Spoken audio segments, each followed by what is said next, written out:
Teleimpacto, lo que necesitas saber.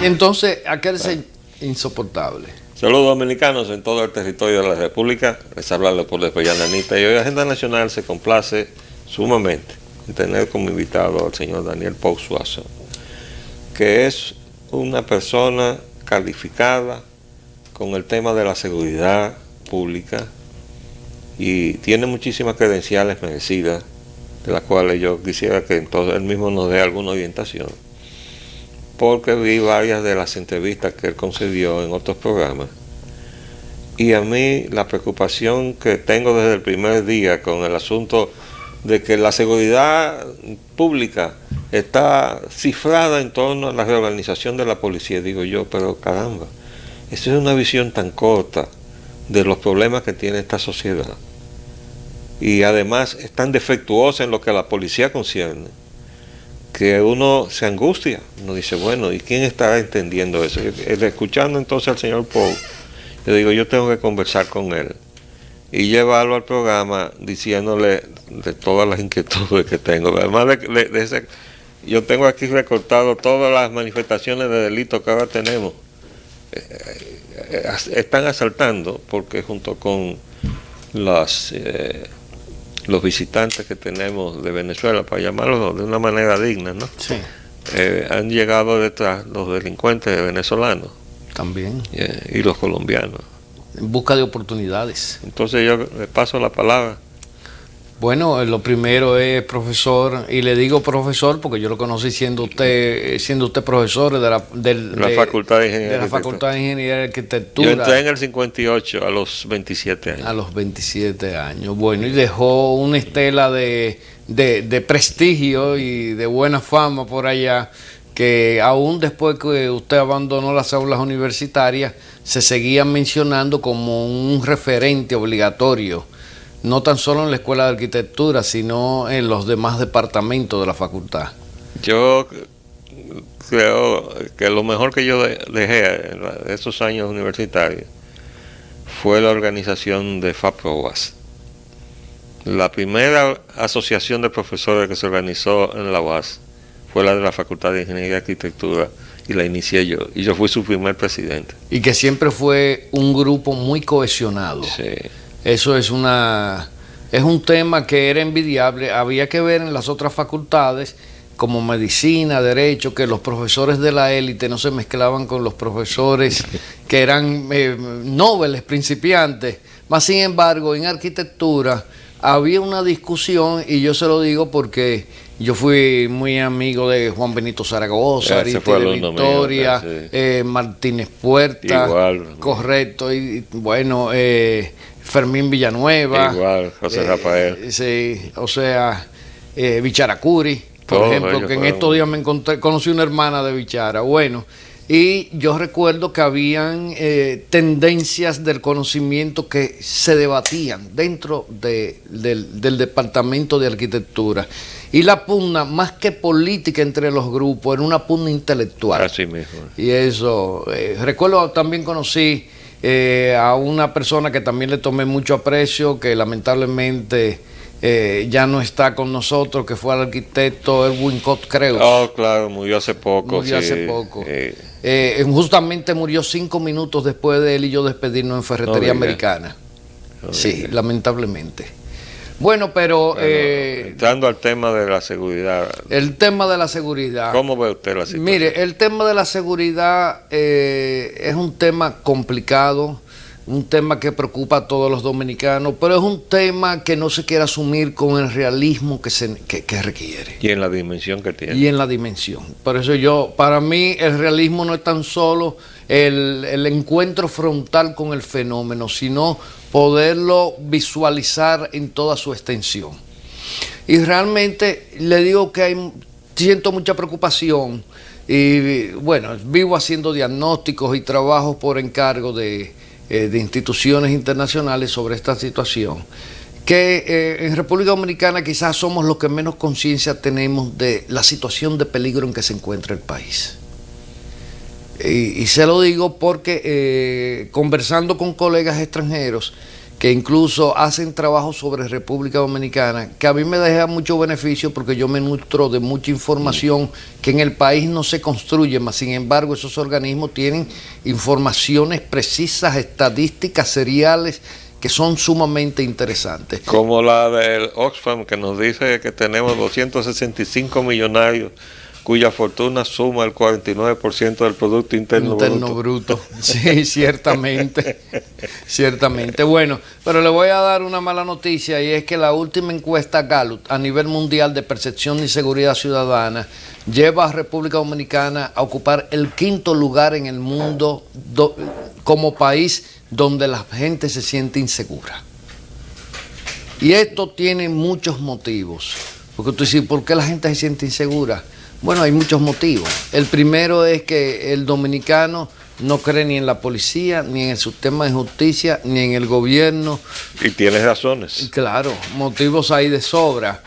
Y ni considera que ninguna de estas instituciones le puede garantizar su integridad y sus derechos. Partiendo de ese criterio, profesor Espallán Anita, estamos frente a la situación de crisis de ciudadanía más grande que ha atravesado la historia republicana. Perdona que le interrumpa ahí, ya que usted menciona ciudadanía. No se nos está educando como ciudadanos. No, para nada. En toda la estructura. Yo recuerdo la reacción de Milton Ray cuando se aprobó el pacto educativo. Y él dijo, no salgo de mi asombro al observar que en ninguna parte se menciona la formación de ciudadanos. No.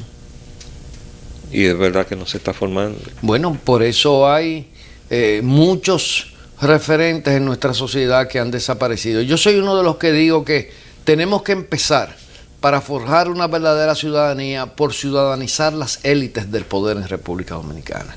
Y cuando hablo de ciudadanizarla, casi civilizarla. Estoy pidiendo que se le lleve a un nivel horizontal con el conjunto de la sociedad frente a las instituciones que tienen que garantizar el Estado social y democrático de derecho. Ese es un ideal, ¿no? Bueno, es aspiracional, pero claro, no estoy diciendo que eso se va a encontrar en estado puro en la naturaleza, sino que sencillamente hay que construirlo. La sociedad tiene que asumir el compromiso de tratar de acercarse lo más posible a ese ideal, a ese modelo weberiano, ¿verdad?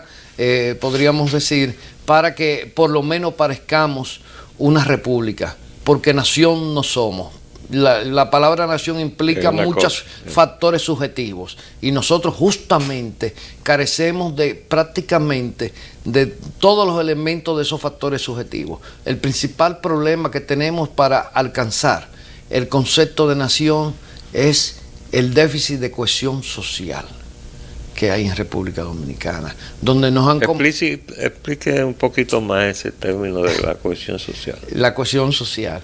La cohesión social es ese sentimiento que tiene un ser humano que vive en sociedad de sentirse vinculado y con compromisos y deberes frente a sus semejantes. Frente a los demás. Frente a los demás. O sea, que usted sea capaz... No importa la diferencia de clase. No importa la diferencia de clase, ni de color, ni de pelo, ni de ingreso. Ni de ingresos, si usted anda en jipeta y el otro anda a pie.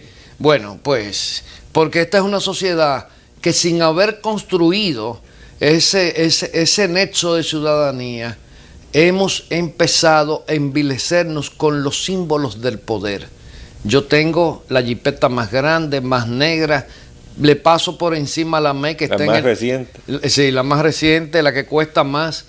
Le paso por encima a la MET que está en la esquina No me importa que él sea una autoridad porque yo tengo poder y él solamente tiene autoridad, y la autoridad en este país, el poder la opaca, la humilla y la subsume, como sucede. Sí. Entonces, con esta visión catastrófica, casi demoníaca, que tenemos de cómo queremos ser dominicanos, pues difícilmente se puede llegar a ser nación. Tengo un amigo que va a un extremo todavía mucho más severo. Dice que nosotros somos la única asociación de malhechores que tiene territorio, escudo nacional y bandera. Porque aquí todo el mundo está pensando en sacar la mejor tajada, no importa si es de manera ilícita o de una manera turbia, pero que lo que sí tenemos todos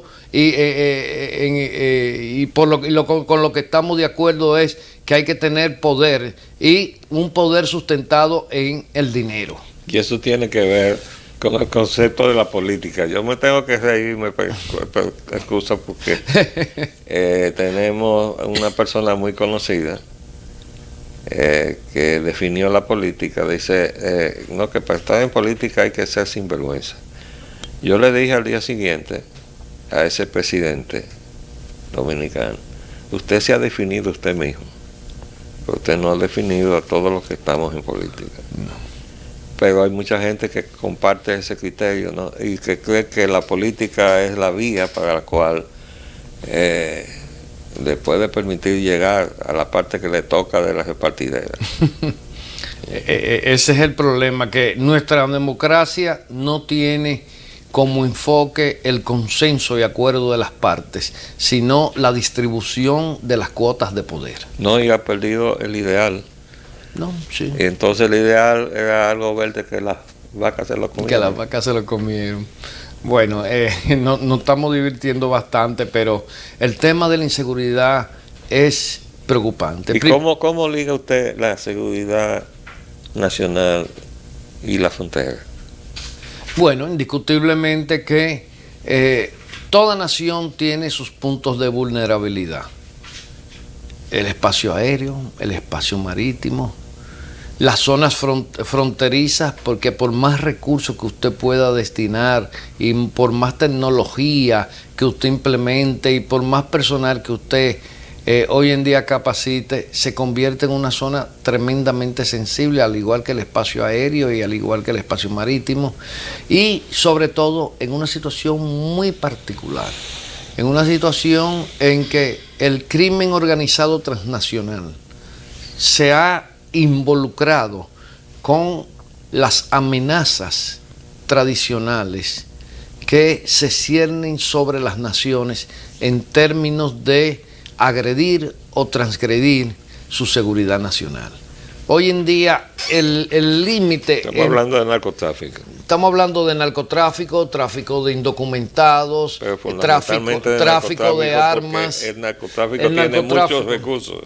El narcotráfico es sumamente poderoso. Hoy en día ya incluso superó en términos de beneficio a una de las empresas a nivel mundial que era más rentable, que era la explotación petrolera. Exactamente. Entonces ya el narcotráfico... Pero resulta que los dueños del negocio petrolero son dueños del narcotráfico. También. Sí, hay libros muy interesantes que yo les recomendaría a la gente que lea, como una obra que se llama 000, cómo la cocaína gobierna el mundo, de Roberto Saviano, un periodista italiano, hombre joven, que ha estudiado a través de todo el mundo cómo operan las redes de la estructura del crimen organizado. En esa obra, que la tengo puesta en mi mesita de noche, porque todos los días, ahorita me encontré con León Tebré y le estaba diciendo, yo donde quiera que la abro me detengo a leerla, porque no tiene desperdicio. Él escribió también una obra que se llama Gomorra, y hoy en día es custodiado por los carabineros italianos, porque la Cosa Nostra, la mafia, da lo que sea por la cabeza de él.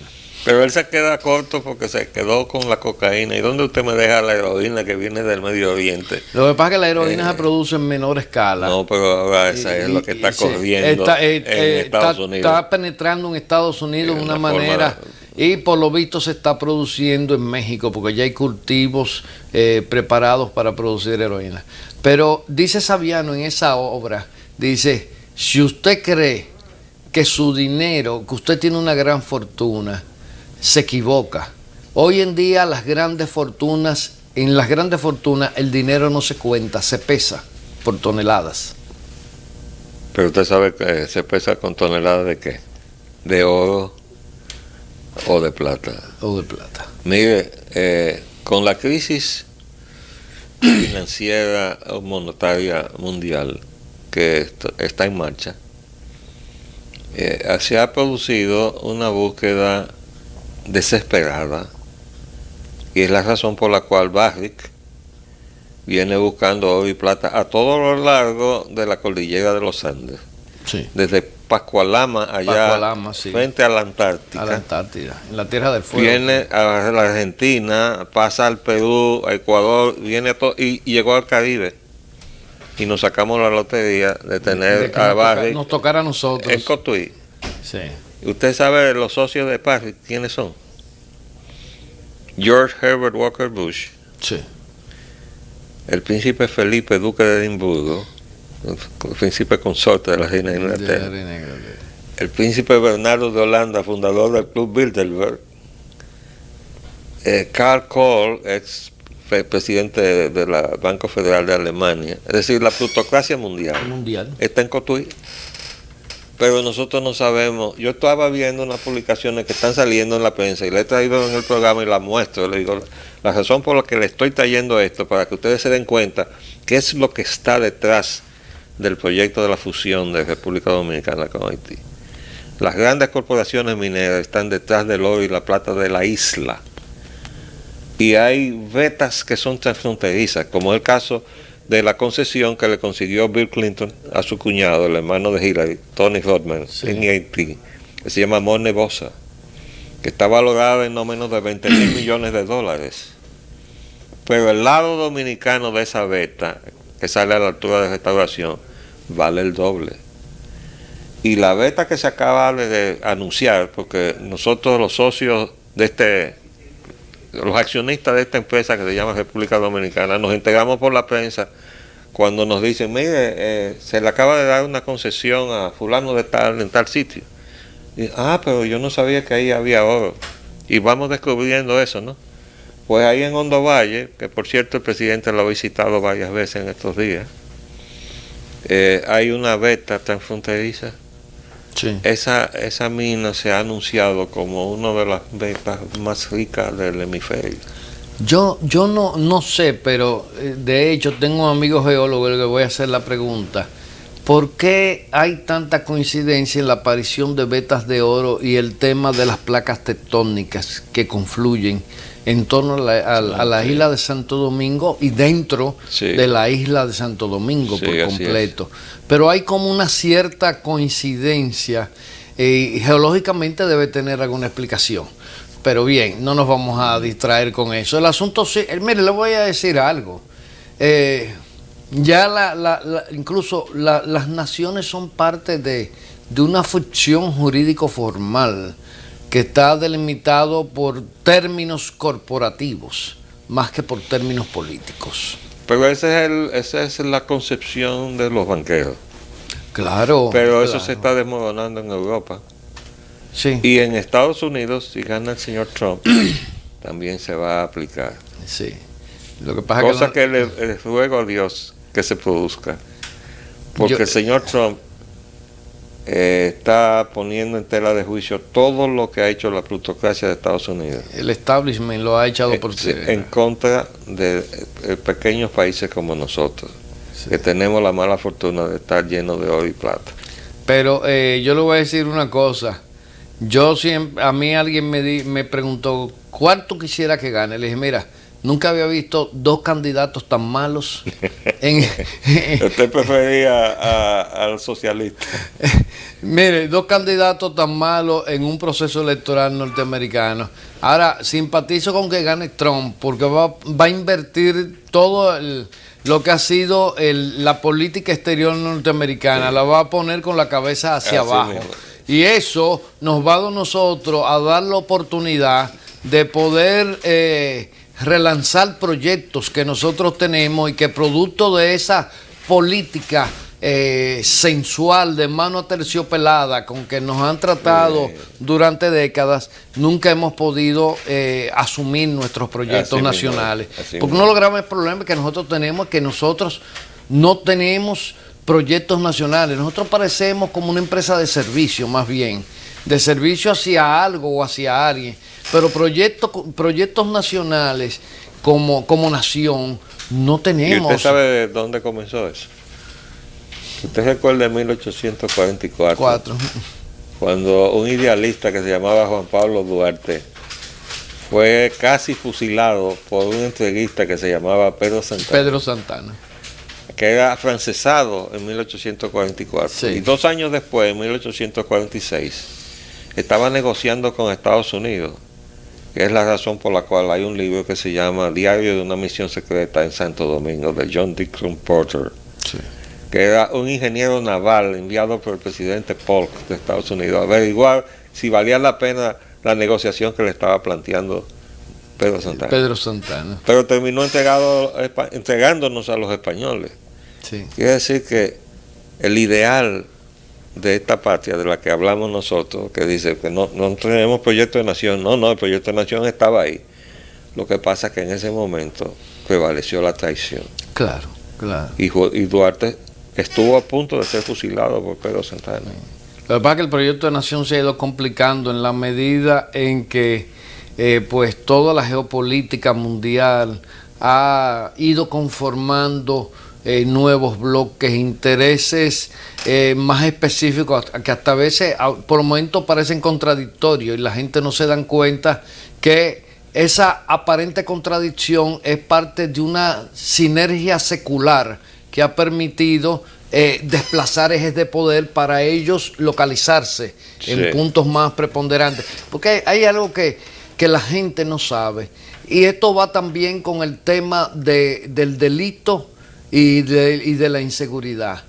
En ninguna nación se pueden producir transformaciones a partir de la norma, es a partir de las relaciones de poder. Por eso, cuando a mí me dicen la ley de reforma de la policía, digo, pero eso es una norma, y con normativas ninguna institución se transforma.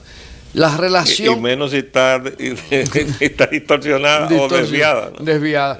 Le digo yo, si nosotros tenemos que hacer algo, transformar la policía, es transformando la relación de poder que hay de la policía con el resto del Estado dominicano. No, y sobre todo con la ciudadanía. Y establecer una relación que no existe entre el deber ciudadano y esa aspiración de seguridad que nosotros ahora decimos que no tenemos, obviamente, y que no vamos a alcanzar hasta que no podamos conseguir ensamblar. La vocación, porque yo creo que es indispensable, pensando ya en la policía como policía, darle un sentido de profesión y de carrera que usted asume, como usted, ahora que acaba de llegar, es el sentido de pertenencia a cuerpo. Luis, que es periodista, él escogió la carrera de ser periodista. Entonces usted asume una carrera. Bueno, usted puede decir, bueno, yo quiero ser policía, y es una carrera. O dice, yo quiero ser diplomático, es una carrera. O yo quiero ser bombero. Pero en fin, usted se pone un marco de un objetivo que usted quiere ya, y eso entonces hay que darle una fisonomía y darle todo unas reglas de desenvolvimiento con el resto de la sociedad. Sí, y necesita una contextura específica como actividad profesional. Lo que sucede está, mire, a mí un día un jefe de la policía, que no es el actual, con el actual, tengo una gran amistad de corte familiar, pero casi no hemos tenido oportunidad de hablar porque él es un hombre muy ajetreado. Pero un jefe de la policía una vez me habló de todos sus planes, así yo me quedé mirándolo. Y le dije, general, si yo fuera usted no te haría tantos planes, quizás me concentraría en uno solo. Y me dice, me pregunta que cuál. Y yo le dije, recuperar la confianza de la ciudadanía en la policía. Si usted logra avanzar en ese aspecto, usted va a pasar a la historia como jefe de la policía. Lo que pasa, amigo mío, es que para usted ganarse la confianza de la ciudadanía, tiene que transformar esa policía, claro, que no es ninguna bobería. No, una bobería para nada. Esa es la gran tarea. No, y ahí volvemos a caer en el tema de que hay que construir un espíritu de carrera. De carrera. Que de manera que un joven pueda decir, bueno, yo aspiro a ganarme la vida en esa tarea. Yo conozco jóvenes que son policías y en grupos sociales no lo dicen. Porque probablemente le da vergüenza. No, le da vergüenza y y me lo han dicho, tengo temor a sentirme rechazado. Porque aquí hay familias que no quieren que una hija salga con un muchacho policía, por más joven, bueno y profesional que sea, porque es un estigma. Sí. Y eso está bastante claro. Sí. Y además, desde que va un policía a un determinado ambiente, todo el mundo empieza a tomar precauciones. Sí, se muestra amistoso, simpático, para neutralizar los posibles embates negativos que puedan venir de esa persona. Entonces, ¿qué hacemos con esta situación? Mire, tenemos problemas con la justicia. Sí. ¿Verdad? Y sistema de justicia. Y tenemos problemas entonces con el instrumento de orden público. Pero nos falta entonces que la ciudadanía se imbuya de su obligación de ser ciudadana. Mire, aquí hay un problema bastante grave y empieza con la palabra compromiso. Y parece que es una palabra muy sencilla, pero es una palabra que implica que todos estemos dispuestos a sacrificar algo a cambio de obtener un resultado. Que nos beneficie a todos. Que sea de beneficio colectivo. Eso es uno de los graves problemas que tenemos. El Estado Dominicano no se compromete como institución, ni la clase política, en resolver lo que son los problemas, los ruidos que indiscutiblemente abaten lo que se llama el gobierno de la seguridad y el sistema de justicia. Ese es el principal problema. ¿Por qué? Porque el liderazgo político sigue considerando al Estado Dominicano como un instrumento de distribución de cuotas de poder. De poder y de algo más. Yo lo dejo en poder, arquitecto. No me lleve tan profundo que a mí me dicen que yo soy el peor enemigo de la clase política dominicana. Pero yo soy político, porque yo tomo posiciones públicas. No estoy en ningún partido. Incluso. Además, usted no está jugando tenis. No estoy jugando tenis. Está hablando de la política del Estado. Del Estado, sí. Y me he creado enemigos. A mí me han disparado a mi vehículo en la calle, todas esas cosas. Y después un día le contaré otras historias que se han producido, porque yo digo que en este país no podemos seguir negociando lo que impone la agenda de la realidad. Óigame, se nos ha terminado el tiempo, pero este programa está a su disposición. Yo le pido que saque de vez en cuando, que venga acompañando, porque definitivamente este es un tema esencial. No, es un tema que subyace en toda la vida social. Hay mucha desorientación, sobre todo en los medios en los cuales se supone que hay la posibilidad de entenderlo. Bueno, arquitecto, un placer. Ha sido el placer maestro, mío, y le voy a hacer su visitita de vez en cuando, un día a la semana. Claro, yo me sentiré muy complacido y así pues seguiremos preparando algo. Quizás podemos llegar a hacer una propuesta. Sí. Yo creo en muchos aspectos. Así es. Tenemos el problema urbano, el espacio urbano, eso es otro mire tema. Cómo vine yo. Sí, ya lo veo. Porque yo descubrí el desorden en que estamos viviendo como urbanistas. Bueno, se nos acabó el tiempo, pero volveremos, dijo MacArthur. Les habló Leopoldo de Payan Anita. Hasta luego.